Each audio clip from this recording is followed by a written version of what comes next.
नमस्कार दोस्तों, स्वागत है आप सभी का एज टू स्टडी फाउंडेशन के यूट्यूब चैनल पर। मैं विकास रंजन और आज की जो क्लास होने वाली है वह हम लोग पीछे भी देखे थे इसको और आज भी करेंगे हम लोग। ठीक है, मतलब आज की अगर बोला जाए तो आज का क्लास बेहद ही खूबसूरत सी क्लास है और इसलिए आप कुर्सी की पीठी बांध लीजिएगा, है ना। देखिए आज जो हम लोग पढ़ेंगे वो क्या चीज है, तो वो चीज हम लोग इकोनॉमिक्स का जो चैप्टर नंबर 3 है, मुद्रा और साख। मुद्रा क्या है भाई, साख क्या है, ये हमने पूरा पिछली क्लास में अच्छे से डिस्कस कर रखा है। आप यदि उस वीडियो को नहीं देखे हैं तो इसी चैनल के प्लेलिस्ट में जाएंगे तो आपको वहां पर मिल जाएगा। इसके बाद आपको पता चल जाएगा कि मुद्रा क्या होता है, मुद्रा किस प्रकार से विनिमय का माध्यम है, उसका रोल कैसा है, अगर मुद्रा नहीं रहेगा तो क्या हो सकता है। ये सब आप लोग कभी कल्पना करते हैं कि भाई अगर मुद्रा नहीं रहेगा तो क्या हो सकता है। आपको थोड़ी देर के लिए सिंधु सभ्यता का बातें याद आएगी कि वहां पर अगर नहीं था तो भाई क्या क्या होता था, कैसी कैसी समस्याएं थी। एक व्यक्ति को दूसरा व्यक्ति को ढूंढना पड़ता था कि इसमें कई दिन लग जाते थे। लेकिन अभी क्या है, अभी मुद्रा है तो हमें खरीदने वाले यानी हमें जिससे खरीदना है उस व्यक्ति की ढूंढने की जरूरत नहीं है। बस जरूरत है तो अपने वस्तु को बेचने की। हम अपने वस्तु को किसी व्यक्ति के पास बेचें, इसके बाद हम वहां से अपना पैसा लेंगे और पैसा लेने के बाद हम कहीं से भी कोई वस्तु खरीद सकते हैं, है ना। तो इस प्रकार से जो ये सारी समस्याएं थी, इन सारी समस्याओं को खत्म कर दिया गया, है ना। तो आज हम लोग यहाँ पर आज की जो लेक्चर होने वाली है वो लेक्चर नंबर 2 है और जिसमें मुद्रा और साख को पढ़ेंगे, है ना। और अगर आप इससे पहले अगर इससे पीछे वाला जो वीडियो आप देख लिए हैं तो कमेंट सेक्शन में बताएंगे कि सर वीडियो देख लिए हैं और समझ में आ रहा है। भाई कमेंट करना है, बताना है, ठीक है, समझ में आ रहा है कि नहीं आ रहा है बताना है आपको। अगर कोई परेशानी होती है तो भी बताना है कि सर हमें यहाँ पर परेशानी हो रही है, प्लीज आप इसको फिर से समझाइए। तो हम यहाँ से सब आप लोग के लिए पूरा कुछ निछावर किया हुआ है। जहां समस्या होगी वहां हम लोग खड़े मिलेंगे आपको, है ना। देखिए यहाँ पर जो हमने पिछली क्लास में अगर क्या पढ़े थे उसके बारे में अगर थोड़ा सा बता दें तो हम लोग मुद्रा जो है विनिमय का एक माध्यम है और वो माध्यम किस किस प्रकार से अपना जो वैल्यू को रिप्रेजेंट करता है या उसका वैल्यू किस प्रकार से है, इन सारी चीजों को हम पढ़ लिए थे, ठीक है। जिसमें साख के बारे में भी थोड़ी बहुत हम देखे थे। आज हम देखेंगे कि मुद्रा जो है आधुनिक रूप, शायद इसको भी मैंने पढ़ा दिया है ना, चेक वेक वाला ये भी पढ़ा दिए हैं। और आज जो हम लोग करेंगे कि बैंकों की ऋण संबंधित गतिविधियां, जो बैंक ऋण देते हैं उसके क्या क्या गतिविधियां होती है, वो किस प्रकार से कार्यकारी होते हैं, किस प्रकार से कार्य करते हैं। तो इन सारी गतिविधियों के बारे में भी हम यहाँ पर पढ़ेंगे। और इसमें एक बेहद अच्छी बात क्या है कि हम लोग यहाँ पर एनसीईआरटी बुक से पढ़ेंगे, है ना।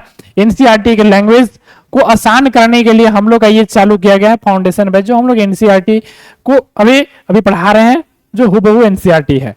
इसके बाद आपके लिए जो सारी व्यवस्था जिससे आपको आसान किया जाएगा उन सारी व्यवस्थाओं को लाया जाएगा, है ना।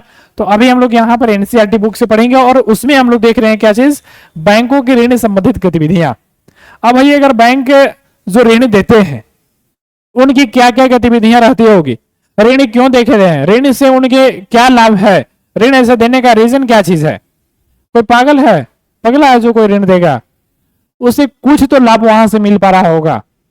सब तो उसके दोस्त नहीं है क्या, जितने भी सारे लोग हैं क्या बैंक वाले के दोस्त हैं क्या, नहीं दोस्त नहीं है सारे, ठीक है, सब तो दोस्त नहीं है।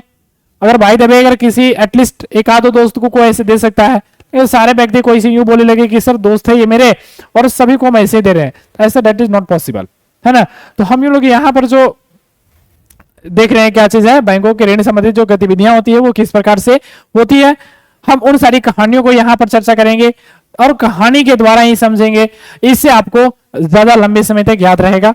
और भाई अब बड़े भाई के नाते हम कहना चाहते हैं कि भाई आप जो है एनसीईआरटी बुक लेकर के बैठेंगे तो आपको बहुत अच्छा लगेगा, है ना, पढ़ने में बहुत अच्छा लगेगा, समझ में भी आएगा। कोई ऐसा पॉइंट है जो नहीं समझ में आता है, आप उसको एक बार वीडियो देखिए, 2 बार वीडियो देखिए, आप उसको एक बार पढ़िए, 2 बार पढ़िएगा तो लास्ट में डेफिनेटली समझ में आएगा निश्चित रूप से, है ना। वही समझना है ना। और एक बड़े भाई के नाते वीडियो को लाइक करना है और चैनल को सब्सक्राइब कर देना है, ठीक है भाई। देखो यहाँ पर जो हम लोग देखने वाले हैं आज क्या चीज है, हम लोग जो पढ़ेंगे क्या चीज, बैंकों की ऋण संबंधित गतिविधियां।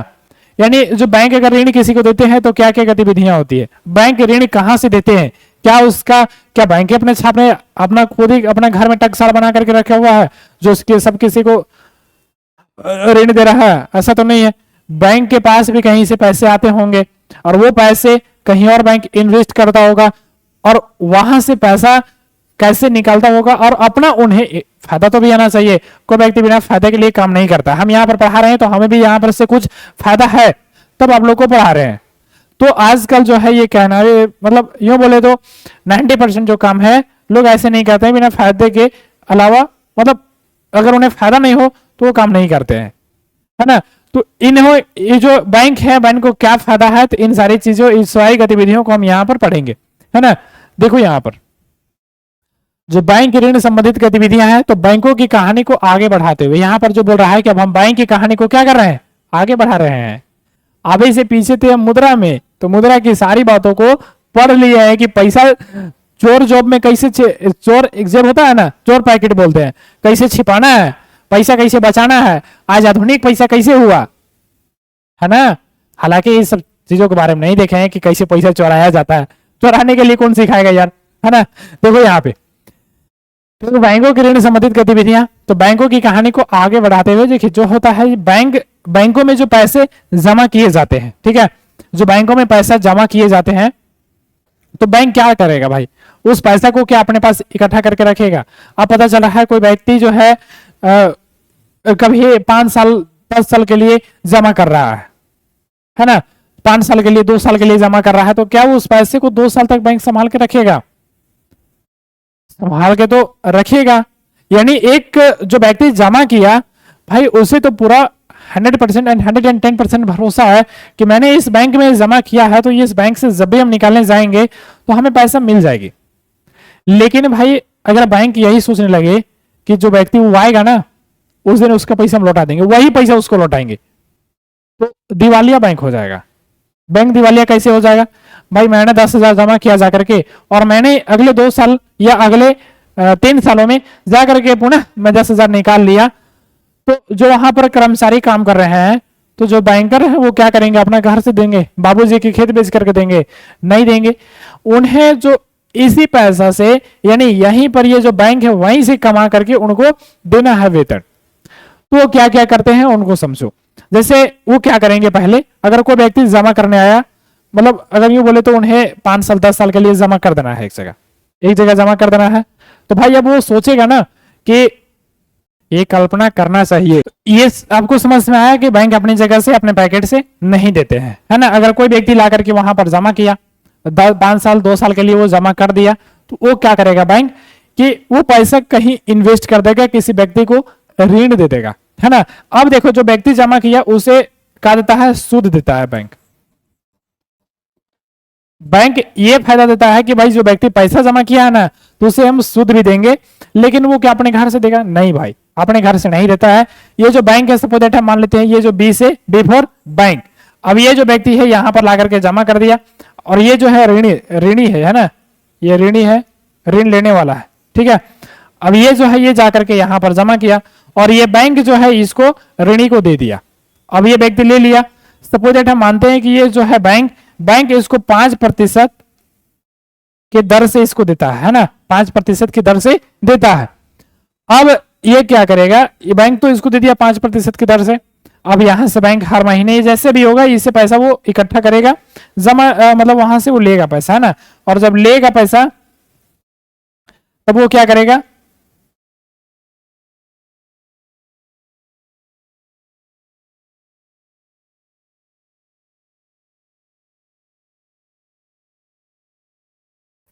सपोज ये जो है ये इसको सूद दे रहा है, यानी ये जो व्यक्ति है ये मान लेते हैं ये पर्सन है और ये बी फॉर बैंक है। अब ये जो पर्सन है इस बैंक में ला करके पैसा जमा किया और ये जो है कोई ऋणी है जो पैसा ले रहा है ना, ऋणी है। सपोज दैट ये जो बैंक है इसको 5% पर दर से दिया है, तो इसको 5% के हिसाब से इसको दिया है ना 5%। अब ये जो है ये जो बैंक है इसको भी सूद देगा, लेकिन इसको कैसे देगा, तो 1 रुपये देगा। सपोज दैट हम ये मान रहे हैं 1 रुपये दे सकता है, या इसको हो सकता है तो 2 रुपये प्रतिशत के हिसाब से भी दे सकता है। अब जो बाकी के 3% बच गए, जो 3% बच गए ये इस व्यक्ति का अपना इनकम हो गया, यानी ये इस बैंक का अपना इनकम हो गया। तो बैंक इस तरह से कमाते हैं, है ना। तो अब हम बैंक की कहानी को आगे बढ़ाते हैं। बहरहाल हम इसको हम यहीं पर फुल फॉर्म देते हैं और यहाँ पर आगे बताते हैं, ठीक है। यहाँ पर देखिए, जो बैंक क्या है, जनता से धन जमा खातों में स्वीकार करते हैं और उसका क्या करते हैं, यह एक दिलचस्प क्रियाविधि काम कर रही है। जैसे हम लोग सोचते हैं ना भाई, अगर कोई बच्चा है, कोई 10th का बच्चा है, कोई 9th का बच्चा है, तो वो सोचेगा कि भाई जो पैसा सबको जमा करता है बैंक में, तो बैंक इस पैसा को करता क्या है, ससुरा खाता है, नहीं खाता है भाई, इसे कमाता है। और जो व्यक्ति पैसा से पैसा कमाना सीख गया, वो जिंदगी में कभी गरीब रह ही नहीं सकता है ना। तो बिजनेस में ये सब सिखाया जाता है। अभी फिर बहरहाल आप लोग बिजनेस नहीं सीख रहे हो, अभी क्या कर रहे हो आप लोग, एग्जाम देना है आपको 10th का, है ना।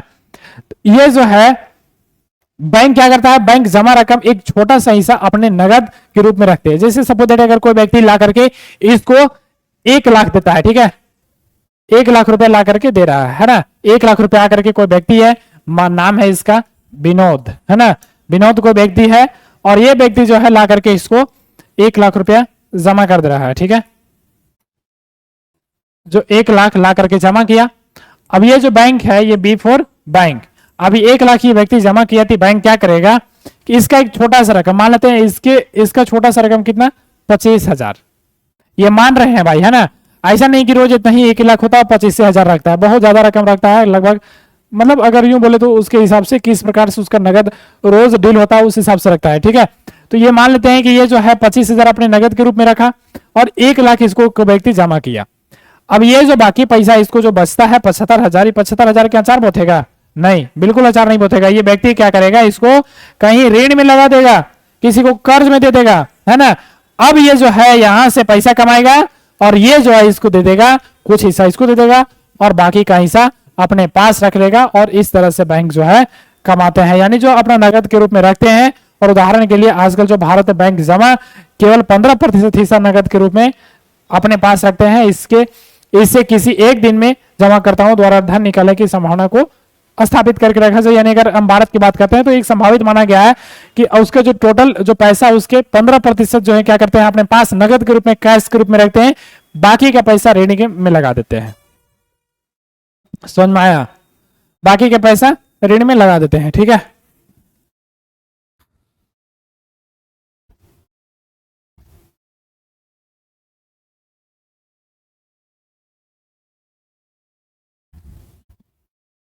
अब देखिए, देखते हुए यह प्रावधान क्या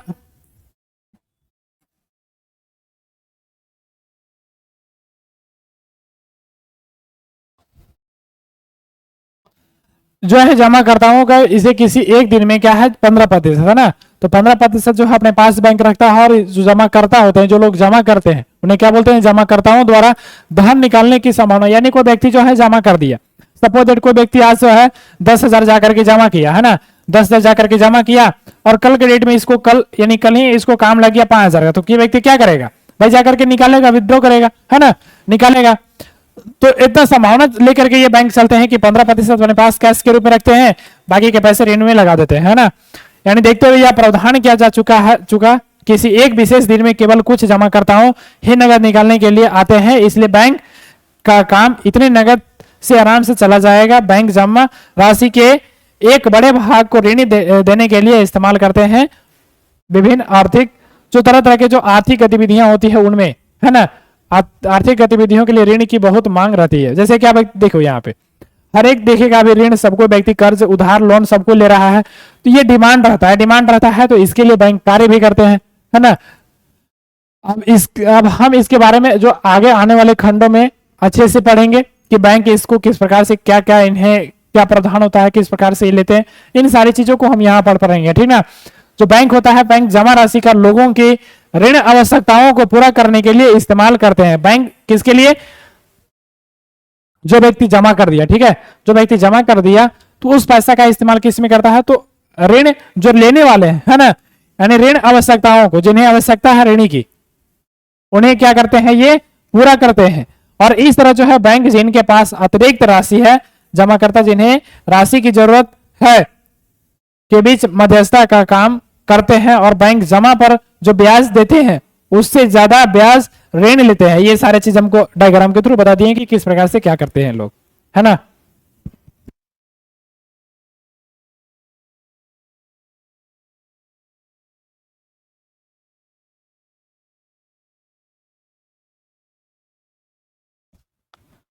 ये चीज समझ में आ गया होगा कि किस प्रकार से ये काम करते हैं, डायग्राम के थ्रू हम बता दिए, है ना। तो परेशानी नहीं होगी, आई होप कि आपको यहां तक क्लियर होगा। आगे देखिए यहां पर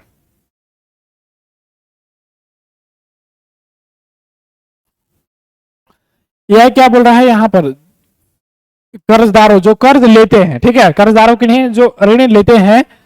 अब कर्जदारों से लिए गए ब्याज और जमाकर्ताओं को दिए गए ब्याज के बीच का जो अंतर होता है बैंक का, वो प्रमुख आय का स्रोत होता है। ये सारा चीज आपको हम बता दिए, है ना। आई होप कि यहां तक ये समझ में आया होगा कि बैंक किस प्रकार से काम करते हैं।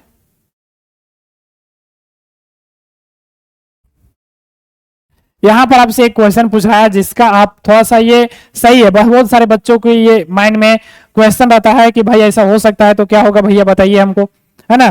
तो आप ये चीज को, एनसीईआरटी आपका जानता है ना, जानता है कि ये देखो यहाँ पे, अगर जो सभी जमा करता है, जो लोग, सभी लोग जो जमा कर रहे हैं, जितने भी लोग बैंक में जमा करते हैं, अगर सभी के सभी पहुंच जाए भैया भैया हमको तो, भैया हमको तो पैसा दे पाएगा भाई। यहां पर यही बोल रहा है कि अगर सभी जमा करता एक ही समय में अपनी धनराशि मांग करने बैंक पहुंच जाए तो क्या होगा। ये क्वेश्चन बेहद ही अच्छा है।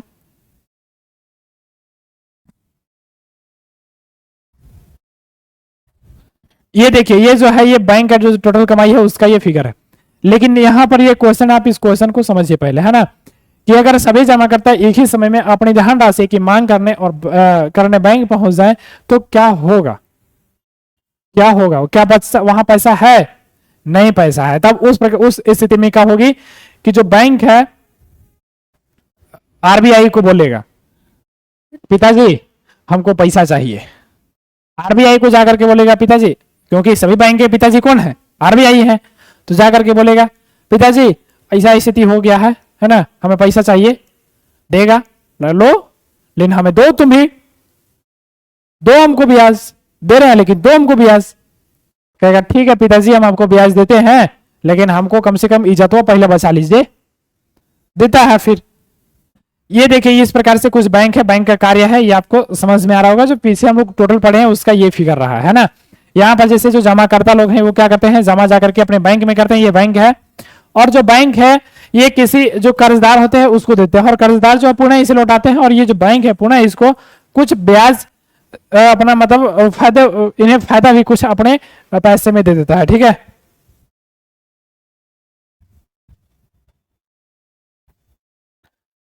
अब देखो, साख की दो विभिन्न स्थितियां होती है, साख मतलब बैंक, है ना। अब कौन कौन सी स्थितियां होती है भाई, अब उसको समझो।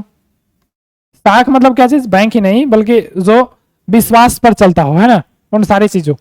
देखिए यहाँ पर हमारी जो रोजमर्रा की गतिविधियों में बहुत से ऐसे लेन देन होते हैं जहां किसी ना किसी रूप में ऋण का प्रयोग होता है। ऋण, उधार से हमारा तात्पर्य एक सहमति से है, जहां साहूकार कर्जदार को धन, वस्तुएं या सेवाएं मुहैया करता है और बदले में भविष्य में कर्जदार से भुगतान करने का दावा लेता है। अब हम निम्नलिखित दो उदाहरणों के द्वारा देखते हैं कि ऋण की क्या भूमिका होती है। जैसे यहाँ पर देखिए, ये जो देखो क्या होता है ना, कि भाई जो हम लोग रोज की जिंदगी में है, रोज की जिंदगी में हमें जरूरत पड़ती रहती है, तो कहीं कहीं हम लोग कर्ज ना लेकर के बल्कि हम उससे उधार लेते हैं, तो कहीं उसको हम सेवाएं भी दे देते हैं, है ना। हम पीछे बताए भी हैं, सेवाएं भी देते हैं लोग।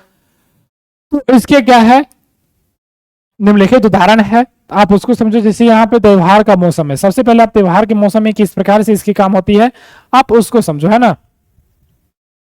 ये दो उदाहरण से आपको बहुत अच्छे क्रिस्टल क्लियर हो जाएंगे कि कैसी कैसी समस्याएं होती है और कैसे हम इससे निकल सकते हैं, ठीक है, और किस प्रकार से हमसे लाभ लेता है।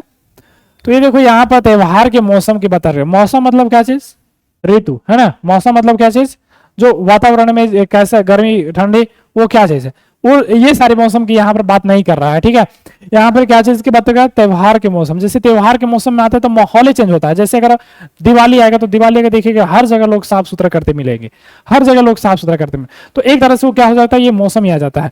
होली आ जाएगा तो हर एक तरह से लोग क्या करेंगे, रंग देखेंगे, साफ रंग छिटते हुए, हर एक आपको अलग अलग क्षेत्रों में मिल जाएंगे रंग डालते हुए हर एक जगह।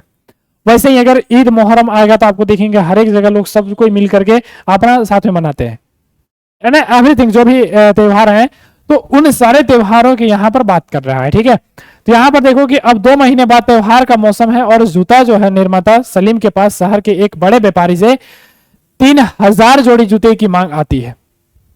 जैसे कि देखो गांव गांव में एक आध को दुकान होता है भाई, अब उन्हें जूते की त्योहार का मौसम आ रहा है तो सब उसका बिकेगा। अब लेकिन उसके पास पूंजी नहीं है, वो शहर के जो व्यापार है यानी शहर के एक बड़े व्यापारी से क्या कहता है 3000 जोड़े जूते की मांग आती है, जिससे उसे 1 महीने के अंदर पूरा करना है। अब उत्पादन के काम को समय पर पूरा करने के लिए सलीम को सिलाई और चिपकाने के काम के लिए अतिरिक्त मजदूर रखने की आवश्यकता है। अब उन्हें कच्चे माल भी खरीदना है और इन सभी खर्चों को पूरा करने के लिए सलीम 2 सूत्रों से ऋण लेता है। 2 स्रोत तो यहाँ स्रोत तो है, 2 स्रोतों से क्या लेता है, ऋण लेता है। पहला है वह चमड़ा व्यापारी को चमड़ा कभी देने का प्रस्ताव रखता है और बाद में भुगतान करने का वादा करता है। दूसरा वह बड़े व्यापारी जो 1000 जूतों के लिए अग्रिम भुगतान के रूप में नगद कर्जा देता है तथा महीना खत्म होने से पहले पूरा ऑर्डर पहुंचाने का वादा करता है। अब ये जो व्यक्ति हैं इन्हें किस प्रकार से परेशानी होती है समझो। जैसे कोई मैन्युफैक्चर कर रहा है, ठीक है, अब जो चप्पल मैन्युफैक्चर कर रहा है तो उन्हें चमड़ा चाहिए, जूती चाहिए, बहुत सारा तरह तरह की चीजें चाहिए, मजदूर ज्यादा बढ़ाना पड़ेगा। अब उन्हें कि महीना के अंदर में भाई हमें 3000 चाहिए, तो मजदूर बढ़ाएगा उसके साथ हर एक चीज की क्वांटिटी बढ़ाएगा। तो वो अब व्यक्ति क्या करेगा भाई, उसके पास तो सपोज दैट हम मानते हैं उसके पास इतना पूंजी है नहीं, तो वो 2 तरह से काम करेगा। ठीक है, दो लोगों से ऋण लेगा। पहला कौन सा व्यक्ति से ऋण लेगा, तो पहला वो व्यक्ति से ऋण लेगा जो क्या चीज उन्हें पहले, जैसे जो चमड़ा वाला व्यक्ति है, चमड़ा वाला व्यक्ति क्या करेगा भाई, तो चमड़ा वाला व्यक्ति उसे क्या करेगा, पहले अपना चमड़ा उधार देगा। ठीक है, अपना चमड़ा उधार देगा। इसके बाद जो लेना चाहता है, सपोज दैट जो ऑर्डर दिया है 3000 का, तो जो व्यक्ति 3000 का ऑर्डर दिया है तो कम से कम तो 1000 जूतों की अग्रिम भुगतान तो कर ही सकता है।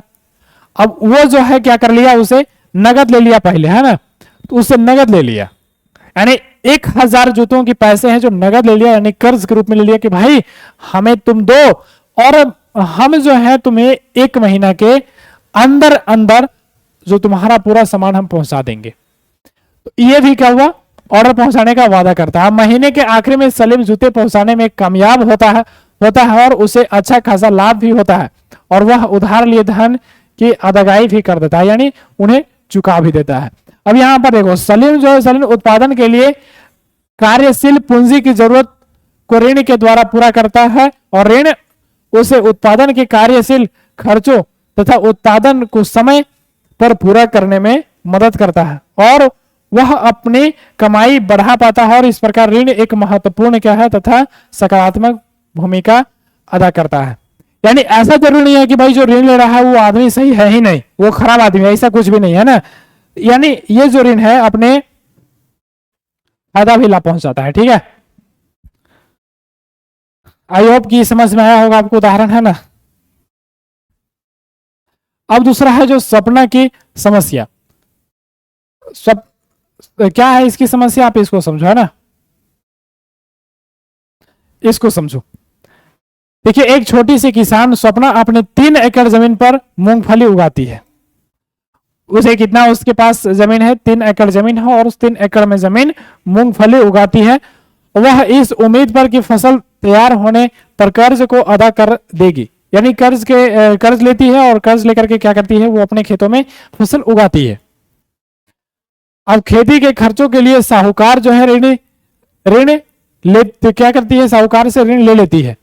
अब फसल पर कीटनाशकों के हमले से फसल बर्बाद हो जाती है। हालांकि स्वप्ना फसल पर महंगी कीटनाशक दवाइयां छिड़कती है, उससे कोई खास फर्क नहीं पड़ता।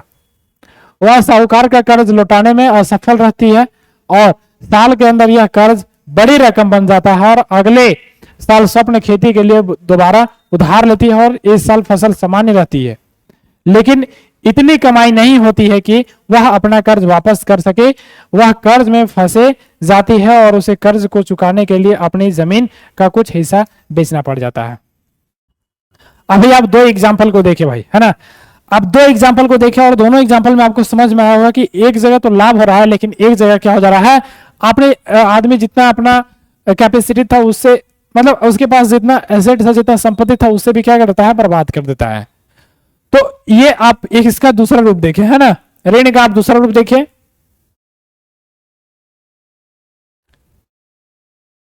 जो कि आपको यहां पर पूरा पूरा समझ में आएगा। ठीक है,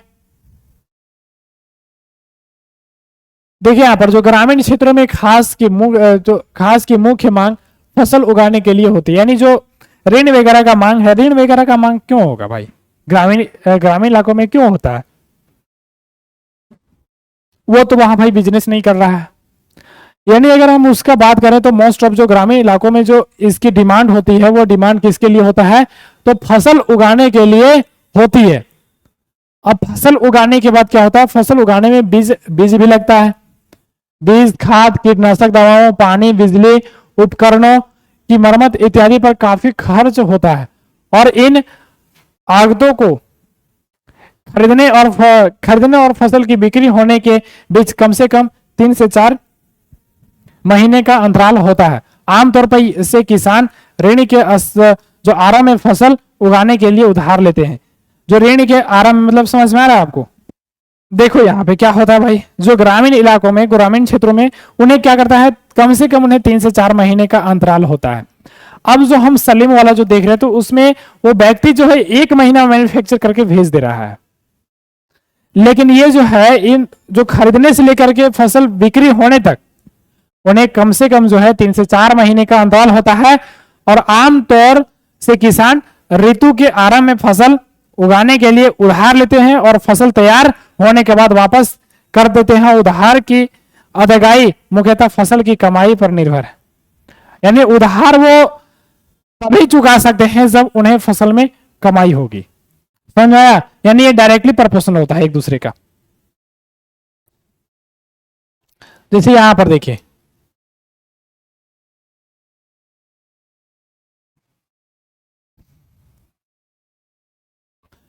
स्वप्ना के मामले में फसल बर्बाद हो जाने से कर्ज की अदायगी असंभव हो गए। यानी सपना को अगर देखेंगे तो उसका क्या हो गया भाई, फसल पूरा बर्बाद हो गया, तो क्या हुआ, कर्ज है जो अपना पूरा कर पाएगी, कर्ज अपना लौटाने में क्या पॉसिबल है, उसको कर पाएगी, बिल्कुल आहार वो उसमें फंसते चली गई, है ना। तो यानी असंभव हो गई और उसे कर्जा उतारने के लिए अपनी जमीन का कुछ हिस्सा बेचना पड़ गया।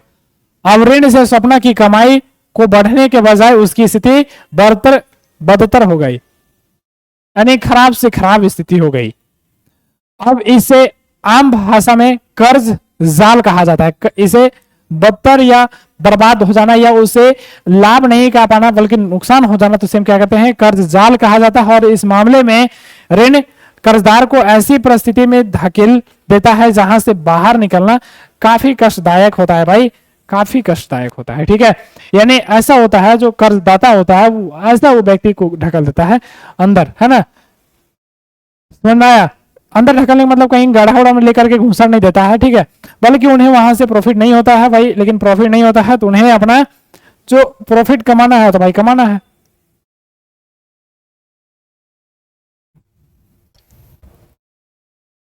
अब देखो ऐसी स्थिति में जो ऋण आय बढ़ने में सहयोग करता है, जिससे व्यक्ति की स्थिति पहले से बेहतर हो जाती है, और दूसरी स्थिति में फसल बर्बाद होने के कारण ऋण जो है व्यक्ति को अपने जाल में फंसा देता है और सपना को कर्ज उतारने के लिए अपनी जमीन का एक हिस्सा बेचना पड़ जाता है। स्पष्ट है कि उसकी स्थिति पहले से और ज्यादा खराब हो गई होगी, यानी पहले की तुलना में बदतर हुई होगी, यानी खराब स्थिति हो गई होगी, तब तो उन्हें जमीन बेचने की आवश्यकता पड़ गई। अब ऋण जो है उपयोगी होगा या नहीं, यह परिस्थिति के खतरों और हानि होने पर प्राप्त सहयोग की संभावना पर निर्भर करता है। जैसे देखो अब हमें ऋण से कुछ लाभ हो रहा है कि नहीं हो रहा है, तो हम इसे कैसे ऐसे में पता चलेगा, तो ये जो है परिस्थितियों के खतरों और हानि होने पर प्राप्त सहयोग की संभावना पर जो निर्भर करता है। यानी हम यूं नहीं कह सकते हैं कि भाई हमें यहाँ से फायदा ही होगा, हमें टोटल के टोटल क्या होगा, हमें वातावरण पर निर्भर करना पड़ेगा और सहयोगी कैसा है। जैसे हम वहां पर सलीम को देखे तो सलीम को सहयोग कर रहा था भाई, 1000 जूते का पैसा जो है पहले ही दे दिया, चमड़ा उधार पहले ही मिल गया, उसके बदले वो ज्यादा कुछ उससे नहीं लिया, है ना। और वो अपना समय से भी पहुंचा पाया। यहां तक समझ में आया? आई होप कि आपको यहां तक क्लियर होगा, है ना।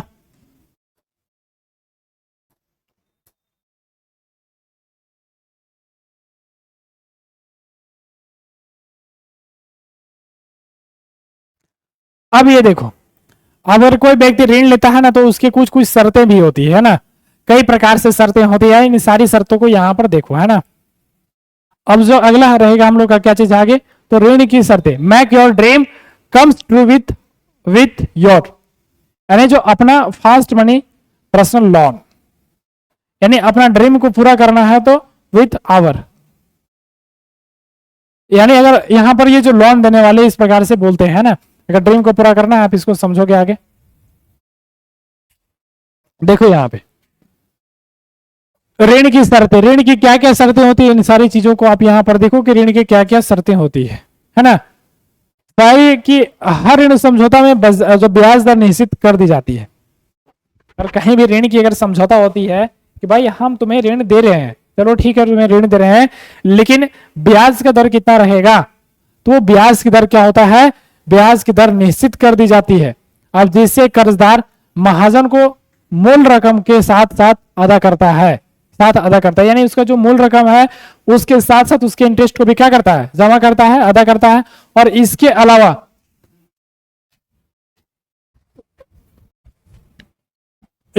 क्या क्या करता है भाई, उसको देखो।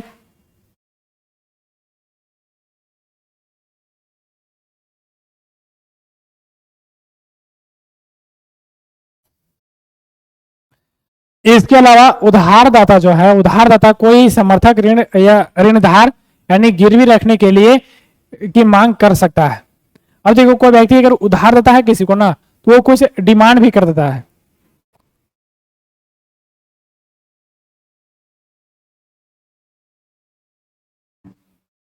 जैसे कोई व्यक्ति अगर किसी से ले रहा है कितना, 10,000 रुपया ऋण ले रहा है, ठीक है,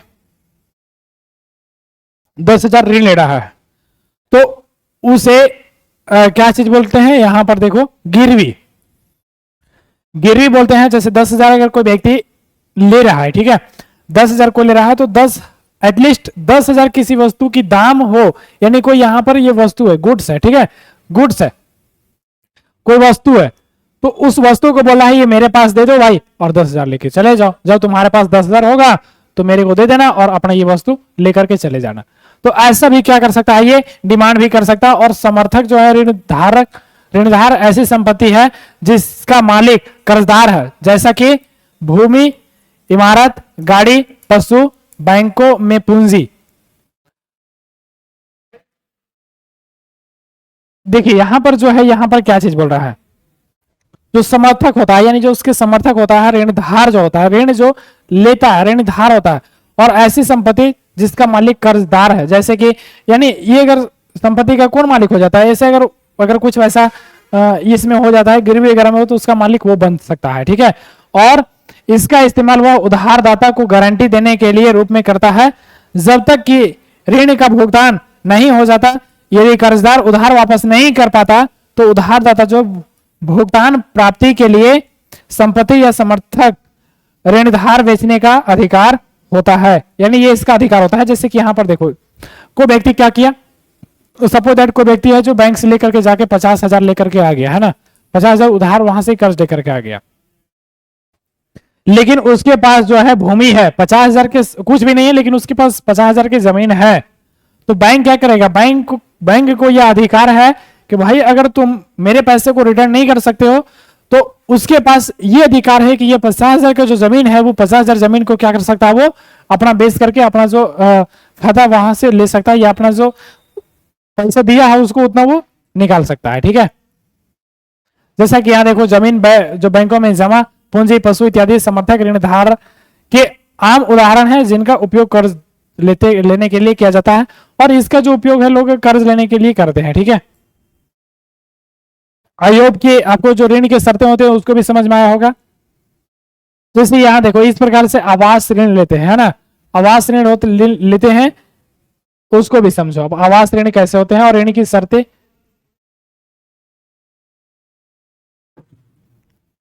आवास ऋण देखो यहां पे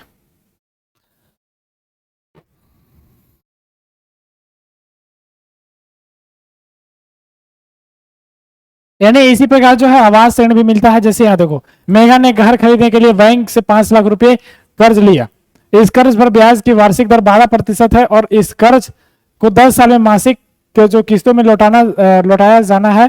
मेघा को बैंक के कर्ज लेने से पहले उसके अपनी नौकरी और वेतन संबंधी रिकॉर्ड दिखाने पड़ते हैं और बैंक नए घर के सभी कागज ऋणधार के रूप में रख लेते हैं और जिससे मेघा द्वारा ब्याज समेत कर्ज लौटाने पर वापस किया जाएगा। यानी ये जो उसके एविडेंस वगैरह होते हैं वो उसको दे दिया जाता है, क्या कर रहे हैं भाई उसे दे दो, और जब तुम उसको लौटा देखो तो वो पुनः आपको दे देगा, है ना। यहां पर समझो इसको, ये थोड़ा सा है ना, देखो यहाँ पे तो ब्याज दर जो है समर्थक ऋणधार मतलब समझ में आ रहा है भाई। तो वही जैसे हम सपोज दैट हम लेते हैं बैंक से 5 लाख रुपया, तो हमको जमीन दिखाना पड़ेगा कि ये जमीन जो है इसका 5 लाख रेट है भाई, अगर हम तुम्हें लौटा नहीं पाएंगे तो इस जमीन को रख लेना। तो वो चीज है समर्थक ऋणधार, है ना। और आवश्यक कागजात और भुगतान के तरीकों को सम्मिलित रूप से ऋण की शर्तें कहा जाता है। ऋण की शर्तों में एक तो ऋण व्यवस्था से दूसरी ऋण व्यवस्था में काफी फर्क आ जाता है। ऋण की व्यवस्था है जो अगर एक देखे तो अलग अलग व्यवस्थाएं होती है और उनमें जो है काफी फर्क आ जाता है, ठीक है। और जो कर्ज की शर्तें उधारदाता और कर्जदार की प्रकृति पर भी निर्भर करती है। अगले भाग में ऐसे उदाहरण दिए गए हैं जहां विभिन्न ऋण व्यवसायों में ऋण की शर्तें अलग अलग होती है। सब अलग अलग कुछ काम है भाई। अगर किसी को नौकरी है वो तो भाई मंथली कुछ कर रहा है, जैसे ये जो हम लोग देखें घर वाला, है ना। लेकिन अगर कोई व्यक्ति ऐसे जो फसल कर रहा है, कोई व्यक्ति ऐसे जो इंडस्ट्रीज अपना इंडस्ट्रीज है उसका, है ना भाई, तो उसके क्या होते हैं अलग अलग तरीके होते हैं और अलग अलग ये मतलब एक दूसरे से ये भिन्न है और इसको हम आगे देखेंगे, है ना।